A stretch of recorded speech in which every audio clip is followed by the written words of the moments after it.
आज की कहानी का शीर्षक है वीर शिवांश। बहुत समय पहले की बात है।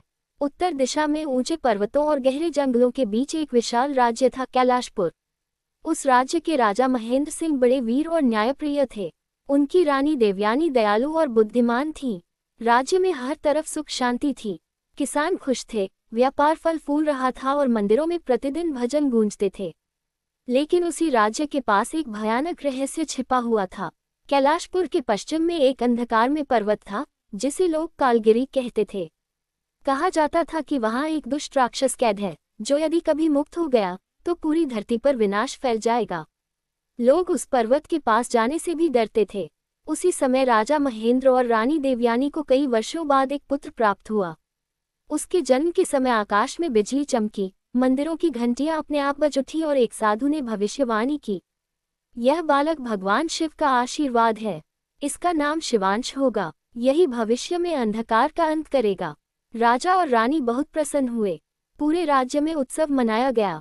शिवांश बचपन से ही अलग था। उसे युद्धकला के साथ साथ ध्यान और पूजा में भी रुचि थी। वह रोज सुबह नदी किनारे बैठकर भगवान शिव का ध्यान करता। धीरे धीरे वह बड़ा होने लगा। उसकी शक्ति और बुद्धि दोनों असाधारण थी। एक रात अचानक पूरे राज्य में भूकंप आने लगा।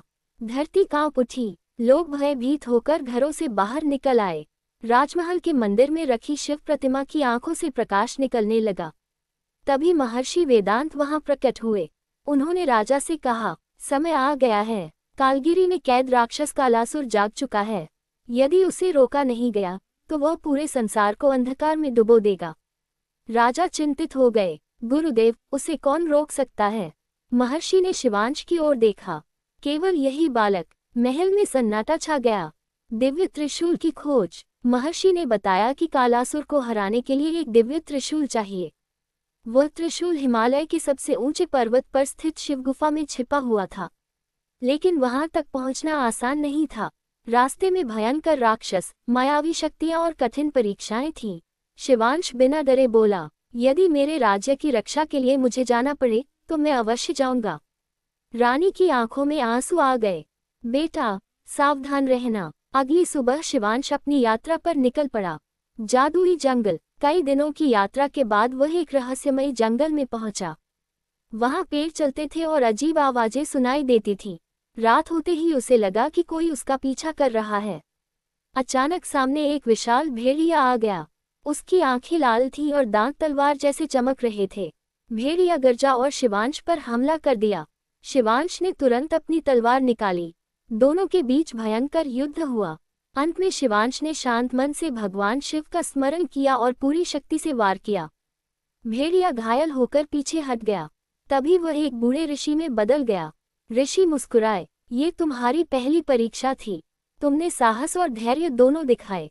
उन्होंने शिवांश को एक दिव्य मणि दी, जो अंधकार में प्रकाश देती। आगे बढ़ते हुए शिवांश एक विशाल गुफा में पहुंचा। वहां हजारों सांप थे। गुफा के बीचों बीच एक स्वर्ण सिंहासन था, जिस पर नागराज वासुकी बैठे थे। नागराज बोले, मनुष्य, यहाँ आने का साहस बहुत कम लोग करते हैं। तुम क्या चाहते हो? शिवांश ने विनम्रता से कहा, मैं दिव्य त्रिशूल की खोज में हूँ। मुझे अपने राज्य की रक्षा करनी है। नागराज ने उसकी आंखों में देखा। तुम्हारे मन में लोभ नहीं है, इसलिए मैं तुम्हारी सहायता करूंगा। उन्होंने शिवांश को एक दिव्य नागमणि दी। ये तुम्हें विष और मायाजाल से बचाएगी। कई दिनों बाद शिवांश हिमालय के ऊंचे पर्वतों तक पहुंचा। वहां इतनी ठंड थी कि सांस लेना भी कठिन था। तेज बर्फीले तूफान चल रहे थे, लेकिन शिवांश आगे बढ़ता रहा। आखिरकार उसे एक विशाल गुफा दिखाई दी। गुफा के अंदर भगवान शिव की एक विशाल प्रतिमा थी। उसके सामने एक चमकता हुआ त्रिशूल रखा था। जैसे ही शिवांश त्रिशूल के पास पहुंचा, अचानक धरती कांपने लगी। गुफा के अंदर से एक विशाल पत्थर का राक्षस बाहर निकला। जो भी इस त्रिशूल को लेने की कोशिश करता है, उसे पहले मुझे हराना होगा। वह गरजा। पत्थर के राक्षस से युद्ध। राक्षस बहुत शक्तिशाली था। उसके हर कदम से जमीन हिल रही थी। शिवांश ने तलवार से कई वार किए, लेकिन राक्षस को कोई फर्क नहीं पड़ा। तभी उसे महर्षि की बात याद आई, सच्ची शक्ति केवल हथियारों में नहीं, विश्वास में होती है। शिवांश ने आंखें बंद की और भगवान शिव का ध्यान किया। अचानक उसका शरीर तेज प्रकाश से भर गया। उसने पूरी शक्ति से राक्षस के सीने पर वार किया। पत्थर का राक्षस जोर से चिल्लाया और टूटकर बिखर गया। गुफा में दिव्य प्रकाश फैल गया। दिव्य त्रिशूल। तभी आकाश से आवाज आई, वीर शिवांश, तुमने साहस, धैर्य और भक्ति की परीक्षा पास कर ली है। शिवांश ने श्रद्धा से त्रिशूल उठाया। जैसे ही उसने त्रिशूल हाथ में लिया, उसकी शक्ति कई गुना बढ़ गई। अब वह कालासुर का सामना करने के लिए तैयार था। उधर कालगिरी पर्वत टूट चुका था। कालासुर मुक्त हो गया था। उसका शरीर आग की तरह लाल था और उसकी आंखों से अंधकार निकल रहा था। जहां वह जाता, वहां पेड़ सूख जाते और नदियां काली पड़ जाती। कुछ ही दिनों में वह कैलाशपुर पहुंच गया। लोग भय से भागने लगे। सैनिकों ने उसे रोकने की कोशिश की, लेकिन वह बहुत शक्तिशाली था। राजा महेंद्र भी घायल हो गए। तभी आकाश में तेज प्रकाश चमका। शिवांश वापस लौट आया था। कालासुर हंसते हुए बोला, एक बालक मुझे रोकेगा? शिवांश शांत स्वर में बोला, अहंकार हमेशा विनाश लाता है। इसके बाद भयंकर युद्ध शुरू हुआ। कालासुर आग के गोले फेंक रहा था। शिवांश अपने त्रिशूल से उन्हें रोक रहा था। युद्ध कई घंटों तक चला। अंत में कालासुर ने अपनी पूरी शक्ति का प्रयोग किया। पूरा आकाश अंधकार से भर गया। लेकिन शिवांश ने भगवान शिव का स्मरण किया और दिव्य त्रिशूल आकाश की ओर उठाया। त्रिशूल से तेज प्रकाश निकला। वह प्रकाश सीधे कालासुर पर गिरा। कालासुर जोर से चीखा। उसका अंधकार धीरे धीरे समाप्त होने लगा। कुछ ही क्षणों में वह राख बनकर हवा में बिखर गया। राज्य में खुशियां। कालासुर के नष्ट होते ही आकाश साफ हो गया।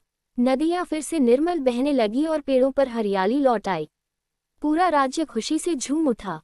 राजा महेंद्र ने गर्व से कहा, आज हमारे पुत्र ने केवल राज्य ही नहीं, पूरी मानवता की रक्षा की है। लोगों ने शिवांश का भव्य स्वागत किया, लेकिन शिवांश के मन में घमंड नहीं था। उसने कहा, ये सब भगवान शिव की कृपा और आप सबके आशीर्वाद से संभव हुआ है। कुछ वर्षों बाद शिवांश एक महान और न्यायप्रिय राजा बना। उसके शासन में कैलाशपुर फिर से समृद्ध हो गया। उसने राज्य में बड़े बड़े मंदिर बनवाए, गरीबों की सहायता की और लोगों को सिखाया कि सच्ची शक्ति हमेशा सत्य, साहस और भक्ति में होती है। आज भी कहा जाता है कि हिमालय की बर्फीली चोटियों पर कभी कभी एक चमकता हुआ त्रिशूल दिखाई देता है। लोग मानते हैं कि वह वीर शिवांश की याद है, जिसने अंधकार को हराकर संसार में प्रकाश फैलाया था।